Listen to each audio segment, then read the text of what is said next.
요거 하기 전에 우리 전통 건축물 보면은 예를 들면 근정전, 대웅전, 성균관, 그 다음에 뭐 무슨 각 이렇잖아요. 건물 이름이 전, 당. 요건 그냥 상식 같은 거야. 합, 각, 재, 헌, 루, 정 이래요. 건물의 크기가 큰 거에서부터 작은 것까지 이렇게 되는 겁니다. 임금님 일하는 데가 어디야? 근정전이야. 그러니까 임금 부를 때 뭐라고 불러? 전하. 이렇게 부르는 거지. 중국의 황제들은 전하로 만족하지 못하는 거야.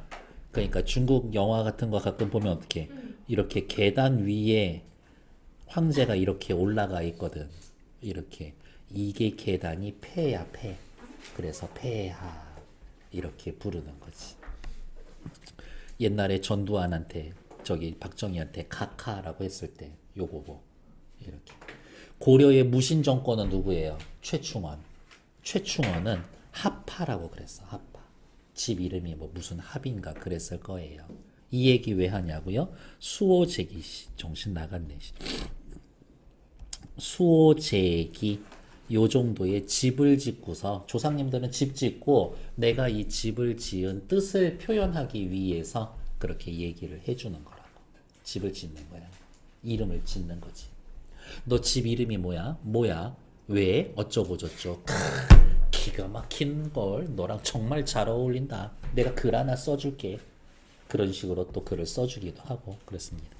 수호제기라는 건 나를 수비하는, 지키는 집, 그거에 대한 기록. 기는 글의 종류고요. 에?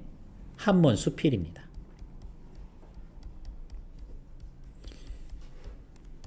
수호제라는 집 누가 만들었냐면 자기 큰형이 만드는 거거든. 그것을 통해 자신의 삶을 되돌아보고 밝힌 바를 지은 한문수필입니다. 한문수필은 또 문학의 갈래상 어디에 들어가?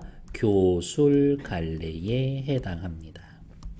깨우침을 주는 거지.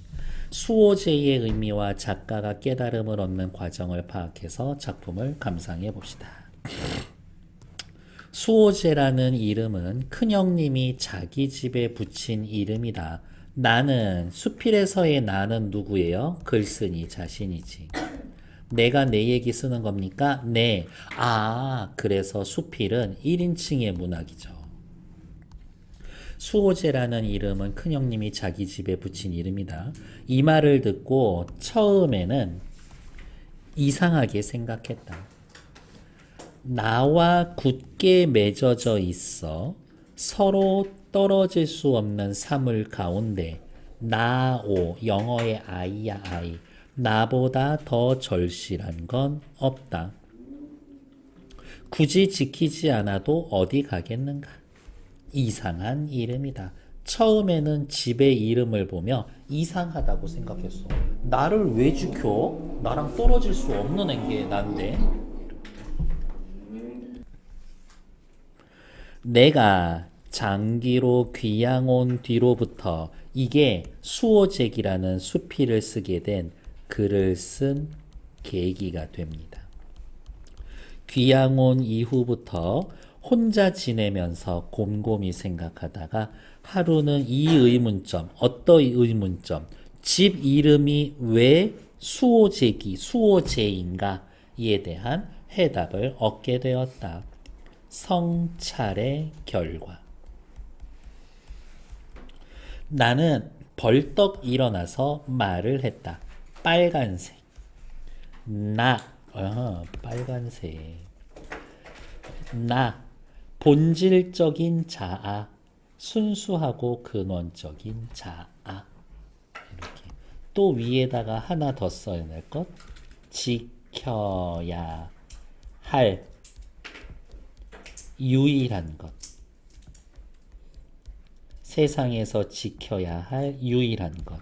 그게 나야. 천하 만물 가운데 지킬 것은 하나도 없지만 나는 지켜야 한다. 지키지 않아도 되는 건 파란색 할까요? 내 밭을 지고 달아날 자가 있는가? 물어보고 지킬 필요가 없다. 내 집을 지고 달아날 자가 있는가? 그럴 수가 없다.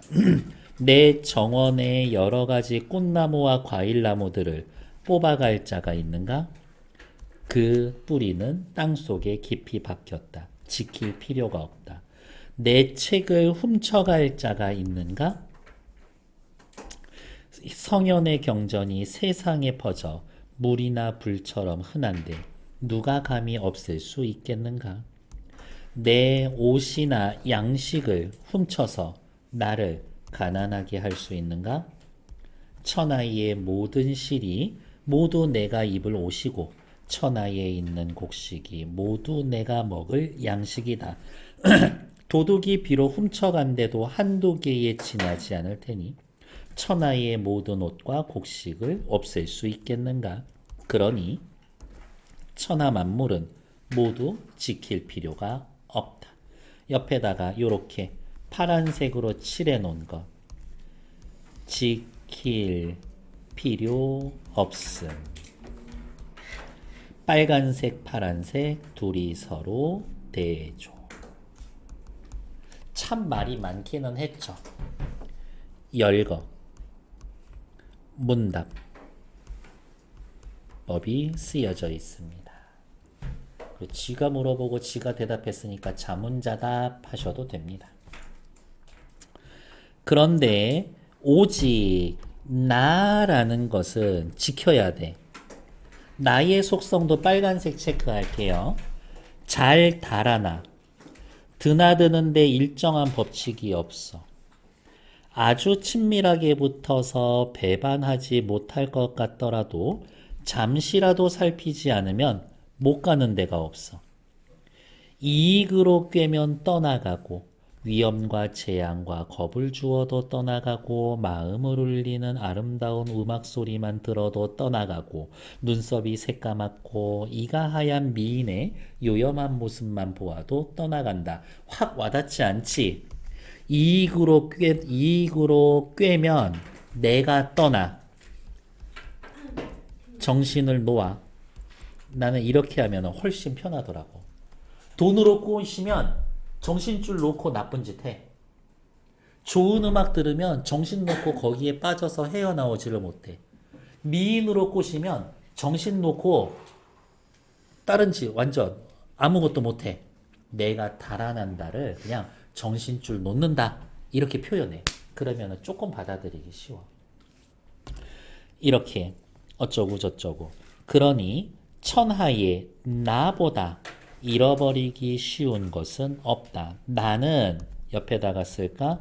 잃어버리기 쉬워. 그러니까 따라서 정신 바짝 차리고 반드시 지켜야 해. 그렇지 않으면 사라져 버리니까. 어찌 끈과 실과 끈으로 묶고 빗장과 자물쇠로 잠가서 나를 굳게 지키지 않겠는가? 지켜야 하는 거지. 근데 여기에서의 나는 뭐라 그랬어? 위에 본질적 자아라고 하지 않았나? 순수하고 근원적인 본질적 자아죠. 본질적 자아 본 적 있어? 없어. 근데 걔를 어떻게 한대? 끈과 실로 묶고 빗장과 자물쇠로 잠가서 철저히 수양해서 나를 지킨다인데 요만큼만 떼놓고 이야기를 하면 요만큼만 떼놓고 이야기를 하면 이게 바로 추상적 개념의 구체화지.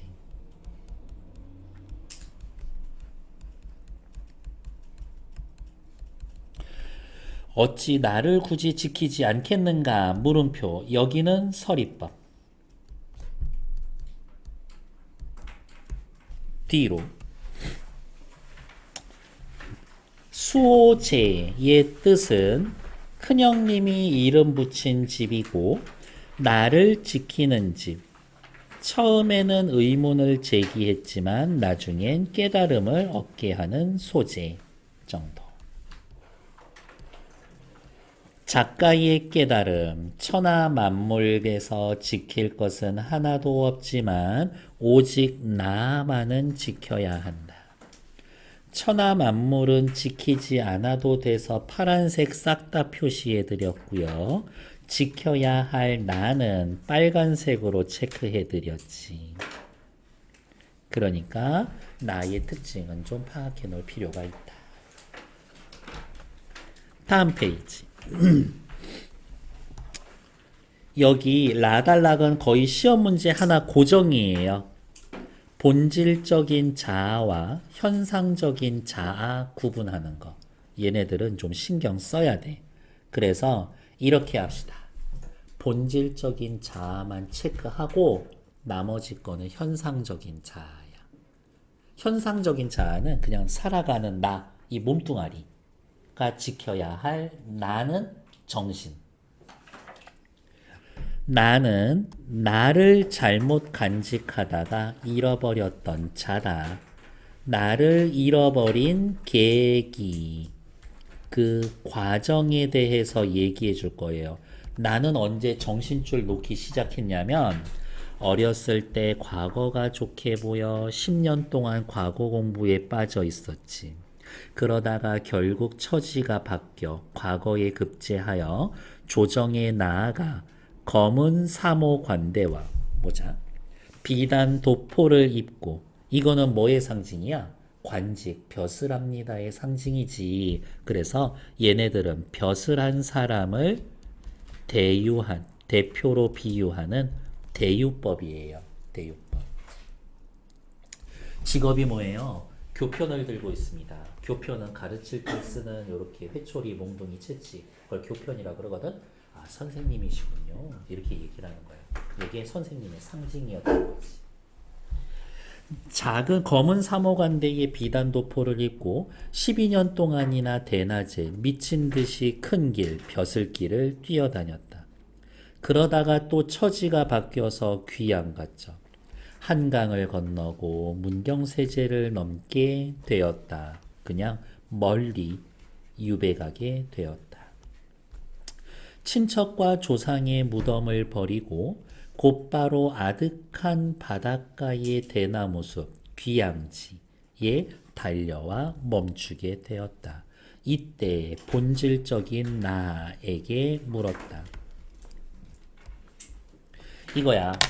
12년 동안 벼슬 하면서 내 정신, 나를 잃고 돌아다녔지. 그러다 이제 유배를 왔는데 나도 의식하지 못했는데 유배지에 도착해 보니까 이 본질적인 나도 어느샌가 내 옆에 와 있는 거야. 그래서 내가 얘한테 말을 이제 거는 거지. 뭐라고? 너는 무엇 때문에 여기에 왔는가? 여우나 도깨비에 홀려서 끌려왔는가? 바다 귀신에 불려서 왔는가? 너희의 가정과 고향이 모두 초천에 있는데 왜 그 본바다 고향으로 돌아가지 않는가?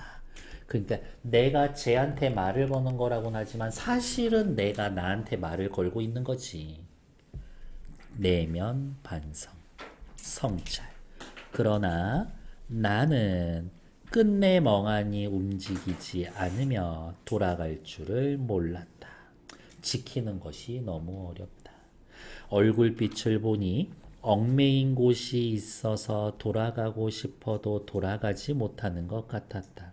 그래서 결국 붙잡아서 이곳에 함께 머물었다. 그래서 결국 나를 붙잡아서 이곳에 머물게 되었다.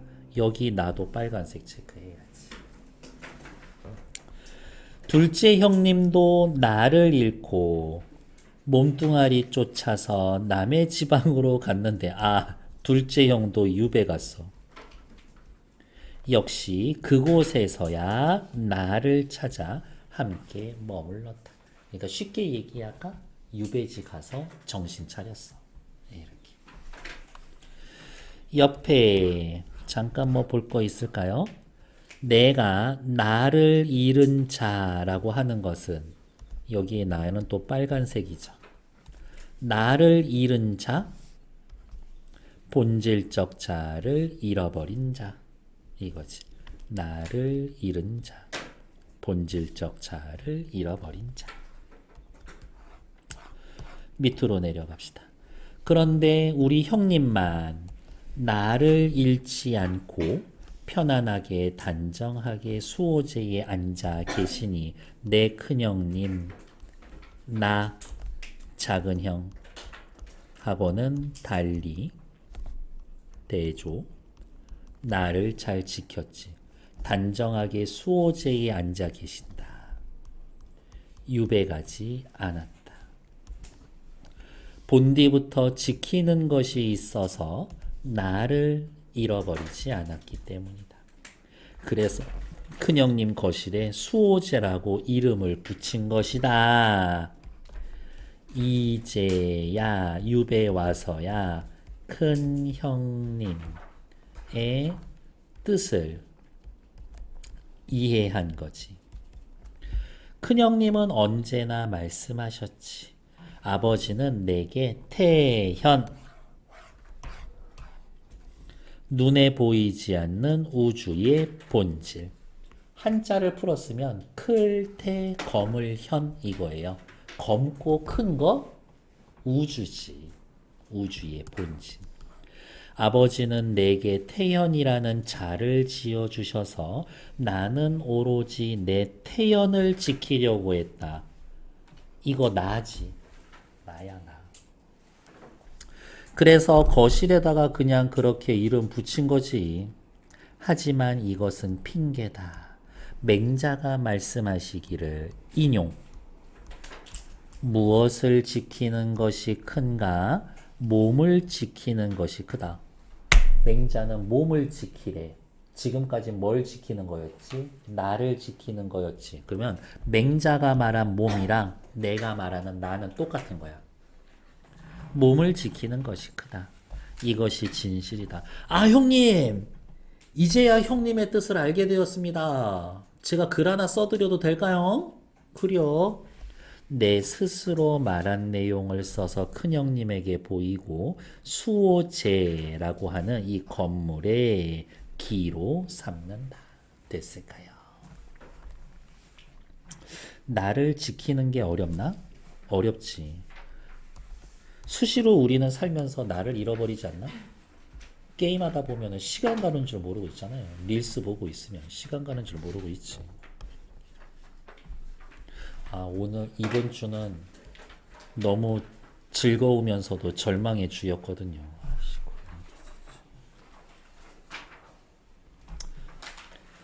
현상적인 자아 말고 본질적 자아 빨간색으로 체크해 드렸으니까 걔 구분할 수 있으면 됩니다, 별님. 밑에 나를 잃어버리면서 조정에 나아가서 미친 듯이 설쳤어. 귀양주로 입에 와서야 나를 만나고 나를 붙잡아서 나를 지키는 것이 어렵고 중요하다라고 깨달았죠. 처음에 글쓴이는 어땠지?